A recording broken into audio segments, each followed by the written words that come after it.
l'invité politique ce matin, c'est Fabien Roussel. Bonjour. Bonjour. Merci beaucoup d'être avec nous, député du Nord, secrétaire national du Parti communiste et candidat à la présidentielle. On va en parler. Vous êtes avec nous pendant 20 minutes pour une interview en partenariat avec la presse quotidienne régionale. Bonjour Stéphane Vernet. Bonjour. Stéphane qui dirige le bureau parisien du journal Ouest France. On commence par les régionales, Fabien Roussel, puisqu'on a vu ce sondage BVA pour RTL qui est paru hier dans les Hauts-de-France. Xavier Bertrand est en tête au premier tour à 33%. Il est talonné par Sébastien Chenu, le candidat du Rassemblement national, à 31%. Et derrière, mais un peu loin derrière, à 17%, votre liste d'Union de la gauche menée par Karima Delli. Est-ce que ces chiffres vous déçoivent ? Est-ce que vous dites ça a peut-être été une erreur, cette Union de la gauche ? Attendez que l'élection ait eu lieu quand même. D'abord, ce n'est qu'un sondage. Et ensuite, les listes n'ont même pas été déposées, toutes les listes. La campagne n'a pas véritablement commencé. Les programmes ne sont pas connus. On commence.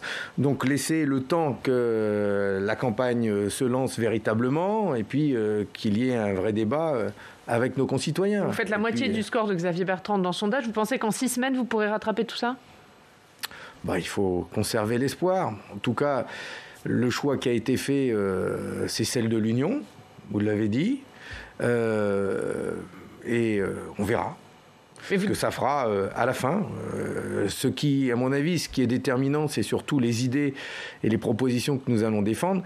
Vous savez, dans ma région, la semaine dernière, les portes de Bridgestone se sont fermées pour la dernière fois. Cette semaine, jeudi, après-demain, les salariés de la Française de mécanique à Douvrin vont manifester pour demander à ce que le moteur que Peugeot Stellantis a décidé de délocaliser en Hongrie soit réalisé chez nous dans le Pas-de-Calais. Et donc ces combats industriels sont des combats qui sont incontournables, indispensables. Nous devons les mener. C'est ce que je souhaite pouvoir mettre au cœur de cette campagne régionale, nationale, parce qu'ils sont déterminants pour l'avenir. Mais ces chiffres, vous avez complètement raison de dire que ce ne sont que des sondages. La campagne n'a pas démarré, etc. Il peut se passer plein de choses. D'accord. En même temps, le fait que vous ayez fait vous ayez réussi une union de la gauche dans cette région, ça a été beaucoup dit, beaucoup vu, très su, très commenté. Ça aurait dû ou potentiellement ça aurait pu vous permettre d'avoir quelques points de plus dans ce sondage-ci. Oui. Mais ça ne vous interroge pas plus que ça, en fait? Bien sûr que si, que ça m'interroge. Je ne dis pas le contraire. Mais vous savez, avant que cette union n'ait lieu, vous ici et tant d'autres me disent, il faut faire l'union, il faut faire l'union, il faut faire l'union. Là, elle est faite. Quand elle est faite, là, vous me dites, c'est marrant, ça marche pas. C'est marrant, vous ne permettrez pas. Mais comment vous l'expliquez? Mais si nous faisons le choix, nous, par exemple, de défendre l'idée modeste que nous pourrions présenter un candidat à l'élection présidentielle et de ne pas aller derrière un candidat unique de toute la gauche. C'est aussi peut-être parce qu'on se dit que pour aller parler aux Français, il y a besoin que chaque idée puisse être développée et que chacun mette en avant ses priorités. Et pour nous, au Parti communiste français, je viens de vous le dire, pour nous, la priorité, c'est l'emploi, c'est les salaires, c'est des conditions de travail, c'est l'industrie, c'est les services publics, c'est le pouvoir d'achat, c'est ces choses-là que nous, on souhaite mettre en avant en priorité. Alors, ça ne va pas parler à tous les Français. Ce n'est pas les priorités de tout le monde. Mais nous pensons que ce sont les choses importantes que nous devons mettre aujourd'hui au cœur du débat dans le pays. Reprendre le pouvoir sur les richesses, sur l'argent, les mettre au service de tous, au service de la santé, de l'école. Regardez les chiffres que l'on a vus hier sur les plus riches de notre pays. En 10 ans, la fortune des plus riches a augmenté de plus 439%. On est les champions du monde de l'accumulation des richesses dans les mains d'une ultra-minorité. On est plus fort que les Américains, que les Allemands, en milliardaires. Enfin, c'est incroyable. Et ça passe. Eh bien, nous, non. Voilà. Donc, c'est un combat qui nous paraît prioritaire pour faire en sorte que chacun puisse vivre dignement avec un travail et un salaire. Voilà. Alors, allez, on va parler des élections nationales, mais nous, on veut porter ce combat-là. Eh bien, c'est vrai que quand on fait une liste avec d'autres forces politiques, peut-être que ces idées que nous portons se voient un petit peu moins. On essaye de les porter au sein de cette liste dans les Hauts-de-France, dans d'autres listes, dans d'autres régions. Mais on a l'impression que vous n'êtes pas convaincu que c'était le bon choix, cette union de la gauche, quand on vous entend, Fabien Roussel. Je vous rappelle qu'au départ, j'avais proposé ma candidature comme tête de liste pour rassembler tout le monde. Parce que justement, dans cette région où le taux de pauvreté est un des plus élevés de France, où le taux de chômage est de 4 points supérieur à la moyenne nationale, où les questions industrielles sont si importantes, je pensais modestement que ma candidature, ma connaissance de ces enjeux-là aurait pu faire en sorte d'aller convaincre un électorat populaire, salarié, ouvrier, pour que ça change dans cette région. Bon, donc c'est pas l'union le problème, c'est le choix de la tête de liste. C'est le choix a été fait notamment par Jean-Luc Mélenchon et la France Insoumise de se rallier avec les Verts, et puis ça a conditionné tout le reste. Bon, moi, ça veut dire que c'est pas le bon choix pour vous. Mais, non, je dis pas ça. Je dis qu'aujourd'hui, c'en est là. Nous, c'est un principe de réalité. Hein. On s'est dit, si la majorité pense qu'il faut se rassembler derrière Karim Adeli, eh bien, nous allons y aller. Mais on va se battre aujourd'hui pour que cette liste fasse le meilleur résultat, qu'il y ait le moins d'abstention possible. Et puis un dernier mot là-dessus, parce que vous y allez. Bon, Jean-Luc Mélenchon, il a l'air d'y aller moins. Samedi, vous étiez tous à Lille pour le défilé du 1er mai. Il y avait toutes les forces de gauche qui étaient représentées. Jean-Luc Mélenchon, il a refusé de défiler à vos côtés. D'après Le Monde, il vous aurait dit vous êtes des faux jetons. Donc il a refusé ce défilé. Est-ce que c'est quand même pas la preuve que l'union de la gauche dans votre région, c'est un peu de la façade ? Alors moi, il ne m'a pas dit que j'étais un faux jeton, parce que je ne l'ai pas vu. Donc, excusez-moi, je me sens pas concerné. C'est déjà pas un bon signe pour l'union de la gauche que vous ne l'ayez pas vu. Mais non, mais parce qu'il y avait énormément de monde à cette manifestation. Moi, j'y suis tous les ans, hein, depuis que je suis tout petit, donc c'est chez moi, m'excusez. Et j'ai été très content d'accueillir tout le monde. Jean-Luc Mélenchon, Éric Piolle, j'ai vu. Il y avait beaucoup de Parisiens qui étaient là, tant mieux. Et puis voilà, il a fait son discours de son côté, il est resté dans son carré. Mais venir à Lille et ne pas défiler avec vous, c'est quoi ? C'est de la provocation ? Mais non, on a défilé ensemble, faut pas dire ça. D'abord, je vous rappelle que le 1er mai, c'est le rassemblement des travailleurs, ça s'organise à l'appel des organisations syndicales. Moi, j'avais dit attention à ne pas kidnapper cette manifestation qui est celle des organisations syndicales et du monde du travail, et donc il faut y aller modeste, quoi.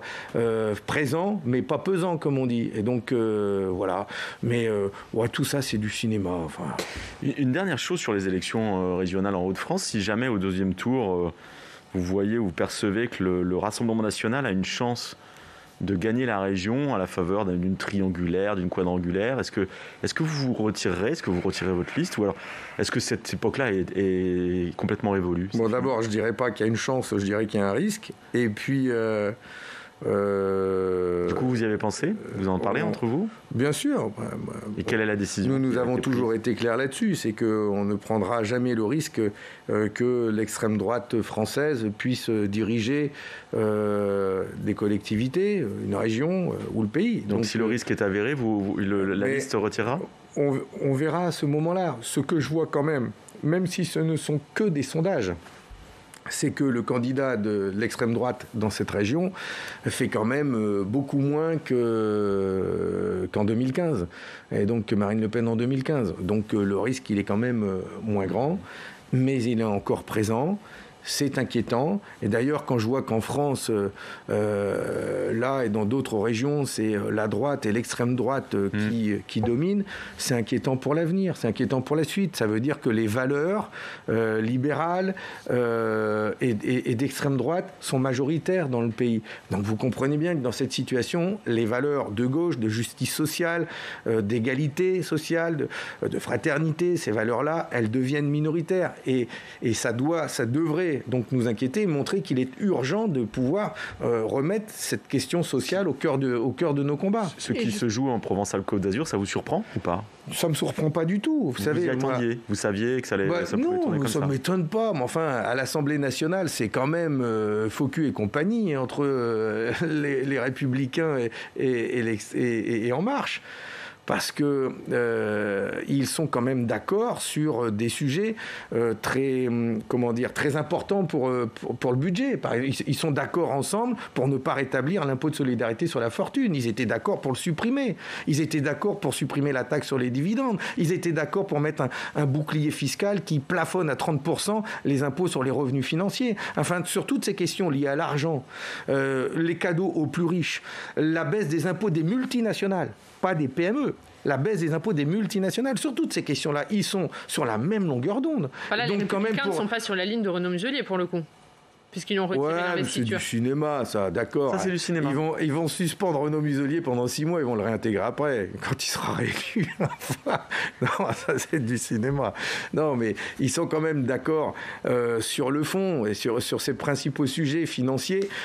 Ils ne veulent pas s'attaquer à l'évasion fiscale. Ensemble, les mêmes. Moi, j'ai défendu un texte de loi pour établir une véritable liste de paradis fiscaux. J'ai proposé le prélèvement à la source des bénéfices des multinationales, comme on le fait pour nos revenus, mais ils sont d'accord pour rejeter toutes ces propositions de loi. Ça va trop loin pour eux, c'est trop dur. Donc, ça ne m'étonne pas qu'ils puissent se mettre d'accord sur des listes. Et justement, on va parler de la crise économique et de la crise sociale, Stéphane. Oui, alors on sait que les aides aux entreprises seront maintenues. L'intégralité du fonds de solidarité au mois de mai va être maintenue, a dit Bruno Le Maire. Est-ce que vous approuvez cette sortie progressive du quoi qu'il en coûte ? Est-ce que c'est la bonne méthode de conserver des aides transitoires ou est-ce qu'il faudrait passer à autre chose plus rapidement ? Mais d'abord qu'il y ait beaucoup d'argent public mis pour sortir de cette crise, c'est important. Nous avons toujours été, du côté de ceux, justement, qui disent qu'il faut une intervention de l'État et donc il faut injecter de l'argent public pour soutenir l'économie, nos services publics. Bon. La question qui se pose, c'est comment on utilise cet argent ? Au service de quelle politique ? Le problème aujourd'hui, c'est que on a eu un rapport à l'Assemblée nationale il y a 15 jours de cela. Il y a 140 milliards d'euros d'aide publique versés aux entreprises par l'État, les collectivités, sous forme de subventions, de prêts, de crédits d'impôt, 140 milliards d'euros par an, sans aucune condition, sans rien demander en échange. Et c'est là où il y a un problème. D'abord parce qu'une grande partie, les 2/3 de ces aides, sont captées par les grosses entreprises et que les PME, les artisans, les petites boîtes, en ont qu'une infime partie. Et d'autre part, cette masse d'argent public qui est versée aux grandes multinationales, elle est versée sans rien leur demander. Et donc on a des boîtes comme Renault, qui par exemple en prend une grande partie, je crois que Renault c'est 7 milliards, et de l'autre côté, Renault délocalise la production de sa future Dacia Spring électrique en Chine. Renault décide de maintenir la production de fonte en Turquie et en Espagne, au lieu de la rapatrier aux fonderies de Bretagne, où les salariés sont en grève, et je les salue d'ailleurs, parce qu'ils défendent leur outil de travail, et ils ont bien raison de le faire, comme beaucoup de fonderies dans notre pays. Et donc, ce n'est pas acceptable que l'on puisse accorder des prêts, des aides publiques, de l'argent public qui est notre argent, à des boîtes qui, derrière, délocalisent. Et justement, on va parler... On peut pas. Donc, il peut y avoir une aide pour la sortie de crise, pour la relance du pays. Oui, mais il faut conditionner ces aides. Il faut que ça bouleverse nos modes de production. Il faut associer les salariés au choix, à l'utilisation de cet argent. Je suis pour le partage des richesses, vous l'avez entendu. Je suis aussi pour le partage des pouvoirs. Et qu'au sein des entreprises, les salariés eux-mêmes puissent dire que cet argent public serait utile pour moderniser tel outil de travail, pour acheter telle machine, pour former tel salarié. Mais ça veut dire qu'on va rester sur la question des fonderies, puisque c'est un sujet que vous suivez particulièrement. Hier, l'État a octroyé un prêt pour éviter la liquidation à 3 fonderies, dans l'Inde et dans la Vienne. C'est un prêt de 10 millions d'euros. Vous dites c'est bien, vous dites c'est pas la bonne méthode. Non. Je dis, j'ai été les voir, les salariés des fonderies du Poitou. Je peux vous dire que leur angoisse est grande. Ce prêt va répondre à la situation d'urgence et celle d'éviter la liquidation. Donc ça répond. Mais si c'est le prêt, point barre, ça ne suffira pas. Puisque le problème des fonderies du Poitou, c'est de pouvoir continuer à produire là-bas, de mémoire, les carters qui servent à Renault, notamment. Et donc, ce qu'il faut, c'est que Renault donne de la charge à cette fonderie comme elle doit le faire pour la fonderie de Bretagne. Elle doit donner de la charge de travail. Comment voulez-vous que Peugeot et Renault donnent de la charge de travail à ces usines s'ils délocalisent leurs véhicules à l'étranger? J'ai parlé de la Dacia Spring pour Renault, mais Peugeot va délocaliser la C5 en Chine. Voilà, et ça, ils le font en recevant de l'argent public, l'argent des contribuables. On doit mettre un coup d'arrêt à ces délocalisations. C'est une question d'urgence vitale pour notre pays. Si on débranche l'industrie de notre pays, mais on meurt. C'est comme un goutte à goutte, quoi. On a perdu 1 million d'emplois en l'espace de 10 ans. Il faut arrêter. C'est le grand déménagement industriel dans notre pays. On doit y mettre un coup d'arrêt. Ça, je peux vous dire que dans la campagne des présidentielles, c'est ce que je souhaite mettre en débat. Chacun se déterminera. Mais il faut une loi immédiate pour stopper les délocalisations dans notre pays. Une loi pure et simple qui interdise les délocalisations. C'est possible, ça peut être fait en quelques semaines et au moins on arrêtera le grand déménagement industriel. Alors, outre les délocalisations, vous avez le maintien de l'emploi. Vous évoquiez tout à l'heure la situation de l'usine Bridgestone de Béthune qui a définitivement fermé ses portes vendredi dernier. Sur les 863 salariés, il y en a environ 500 qui sont sans emploi. On a la ministre Agnès Pannier-Runacher qui évoque 9 projets de reprise ou de reconversion ou de transformation d'emploi. Est-ce que vous êtes confiant? Est-ce que vous pensez que là, sur ce dossier-là, est-ce que vous reconnaissez que le gouvernement agit comme il faut ou pas? Non. Qu'est-ce qui n'a pas été fait, qui aurait dû être fait? Cette usine... Donc vous n'avez pas confiance. Ah non, mais cette usine a été créée en 1961. Elle a appartenu à des Américains, des Japonais. Elle a changé de main plusieurs fois. Ouais. Demain, elle aurait pu appartenir à des Chinois qui avaient un projet de reprise. Aujourd'hui... C'est en amont qu'il aurait fallu intervenir. Aujourd'hui, nous avons besoin de pneus pour le marché français. Demain, les pneus qui étaient faits à Bridgestone seront faits en Hongrie, vont revenir en France par camion. C'est normal, ça. Ça devrait être dans la loi climat, ce genre de choses. Sur le site de Béthune. Ah non, pas du tout. Ah non, c'est parce que la Commission européenne, avec la complicité de la France, a accepté de subventionner à hauteur de 50 millions d'euros, je crois, Bridgestone pour augmenter les capacités de production de son usine en Hongrie. Donc c'est la concurrence. C'est une distorsion de concurrence instaurée par l'Union européenne. Mais bien sûr, cette Union européenne, cette Europe libérale que défendent En Marche, les Républicains, la droite, c'est celle qui broie, qui tue notre industrie. Parce qu'ils mettent les ouvriers en concurrence entre eux. Ils mettent en concurrence l'ouvrier polonais, hongrois, espagnol avec l'ouvrier français. Et à la fin, c'est tous les ouvriers qui perdent au final. Parce que l'usine, elle part en Hongrie. Mais ils ne sont pas à l'abri des camarades hongrois que dans 5 ans, ils décident de la délocaliser en Slovénie ou ailleurs. Et aujourd'hui, c'est trop tard. Qu'est-ce qu'on fait dans ce qui est proposé ou ce qui est envisagé par le gouvernement pour le site? Qu'est-ce qui manque? Qu'est-ce qu'il faudrait faire? Ce qu'il faut faire, c'est conserver nos capacités de production. Donc là, le site de Bridgestone, les actionnaires ont décidé de fermer. Ça va prendre quelques mois. Si en mai 2022, dans 12 mois, s'il y a un changement de gouvernement, avec un gouvernement et un président de la République, ce que je souhaite, qui décide de stopper toutes les délocalisations et de relocaliser l'activité industrielle, nous devrons faire en sorte qu'à Bridgestone, on continue de produire des pneus pour nos véhicules. Parce que c'est possible. Et c'est pas mais que l'on crée d'autres activités à côté dans lesquelles là, des salariés pourraient y retrouver du travail. Pourquoi pas? Ça veut dire qu'il y a des activités à créer. Mais ça doit venir en plus de celles-ci. Il ne faut pas renoncer à l'activité. Mais parce qu'il y a un taux de chômage dans le bassin de Béthune qui est élevé. Et puis pour tous ces salariés, je les connais, ces salariés, c'est leur vie. C'est leur vie, c'est une vie sociale, c'est des amis, c'est des collègues. Tout tourne autour de Bridgestone. Vous leur enlevez la vie. Et donc, non seulement on a besoin de cette production, mais en plus, c'est important pour la vie sociale de ce bassin. Et donc, créons les conditions pour que dans cette usine, on continue de produire ce dont nous avons besoin pour notre filière automobile. On n'achète pas moins de véhicules aujourd'hui.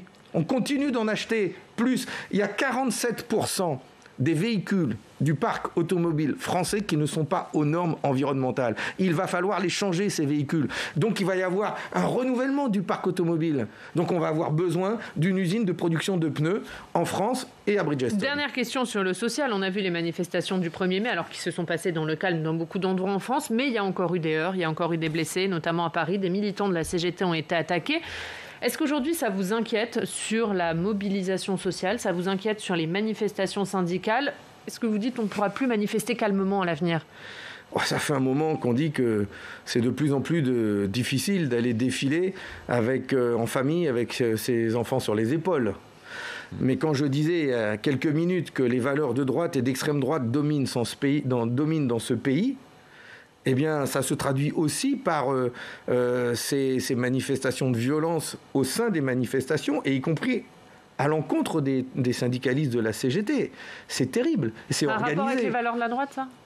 Mais c'est par rapport aux valeurs d'extrême droite, aux valeurs, les propos homophobes, racistes, sexistes qui ont été. C'était clairement des militants d'extrême droite. Bah ouais, mais enfin, les mecs qui sont en noir, cagoulés, enfin des noirs, habillés en noir et cagoulés, dans les années 38-39, ils étaient aussi en Allemagne. Le Black Bloc, c'est une méthode, et c'est une méthode qui peut être utilisée par tout le monde. C'est une méthode. L'ultra-gauche comme l'ultra-droite. Enfin, c'est une méthode fasciste qui n'a rien à voir avec la gauche. Excusez-moi, mais l'ultra-gauche l'utilise beaucoup, le Black Bloc. Oui, mais je leur laisse, c'est tout. Mais nous, permettez-moi de le dire, je suis responsable du Parti communiste français, j'ai entendu Philippe Martinez s'exprimer sur ses propos. Les forces syndicales de progrès, les forces de gauche de progrès, caractérisent ce genre d'agissement comme des méthodes fascistes. Voilà, parce que c'est la violence. C'est la violence. Enfin, et puis en plus, je les ai entendus dire CGT collabo. J'ai pensé à Henri Krasuki, qui a été le grand leader de la CGT et qui a été interné, résistant pendant la guerre. Et faire ça à la CGT, mais c'est un retournement, c'est terrible quand même, mais ils sont une minorité, c'est groupusculaire. Ah, ça fait du bruit, mais voilà, c'est révélateur aussi d'un climat. C'est pour ça qu'on doit résister, comme toujours. Et un dernier mot sur votre candidature à la présidentielle, Stéphane. Oui, alors ce week-end, les militants du parti vont voter sur votre candidature à la présidentielle. Comment est-ce que vous envisagez les choses? D'abord, vous ferez l'unanimité au sein de votre propre famille, et ensuite, quel sera le message que vous porterez? Bien, d'abord, on va laisser les militants, les adhérents du Parti communiste français s'exprimer. Vous êtes confiant en la matière? Le vote va commencer d'ici 2 jours. Et ils sont près de 50 000 à s'exprimer. Il y a eu un vote majoritaire lors de la conférence nationale qui avait réuni 1000 délégués. J'espère, je souhaite, je pense que normalement, une majorité identique devrait s'exprimer, mais je ne peux pas en préjuger, c'est une consultation. Vous savez, chez nous, la démocratie, on y veille comme le lait sur le feu. Nous aurions, à la fin de cette semaine, on va avoir voté 3 fois pour décider de notre choix. Une fois au Conseil national, une fois en conférence nationale, et à la fin, ce sont les adhérents souverains qui choisissent. C'est très important. C'est ceinture et bretelle. C'est ceinture et bretelle. Surtout que ça divise un peu. Au début du mois, il y a une lettre de cadres et de militants qui ont un peu critiqué votre choix de vous porter candidat à la présidentielle. Est-ce que vous craignez que votre stratégie divise votre parti? Ne voyez pas ça comme de la division. Moi, je vois ça comme du débat, et c'est un débat enrichissant. C'est-à-dire que ceux qui doutent de ce choix-là, nous en discutons. Et je peux comprendre les interrogations, et nous continuons d'en discuter, et après ce vote, on continuera d'en discuter. Parce qu'il y a du débat. Ça veut dire que même après le vote, c'est pas acquis votre candidature, c'est ça? Si, une fois que le choix sera fait, j'irai jusqu'au bout, quand il sera fait. Mais ce que je veux dire, c'est que les débats qui existent au sein de notre parti, enfin on est un parti important, plus de 5000 élus, près de 50 000 adhérents, forcément qu'il y a du débat, mais heureusement. Et donc on va continuer d'en débattre. Ce que je veux dire, c'est cette question démocratique, le fait que nous, quand on prend une décision, eh bien oui, on vote 3 fois, et c'est les adhérents à la fin, enfin les militants, la base qui choisit. C'est pour vous dire que dans notre projet de société pour la France, eh bien de la même manière, on met la démocratie au cœur. C'est à chaque fois les citoyens qui doivent décider, comme nous, on le fait dans notre force politique. Mais il faut pour vous, véritablement... c'est ferme et définitif, il y aura un candidat communiste, il n'y aura pas de candidat unique de la gauche. Si dimanche soir à 17h, la décision est prise, elle sera prise pour aller jusqu'au mois de mai 2022. Merci beaucoup. Merci Fabien Roussel d'avoir été notre invité. Merci Stéphane, on regarde la une de Ouest France et la loi climat que les députés doivent voter cet après-midi. Bientôt la fin des centres commerciaux géants. C'est à la une de Ouest France. Merci messieurs.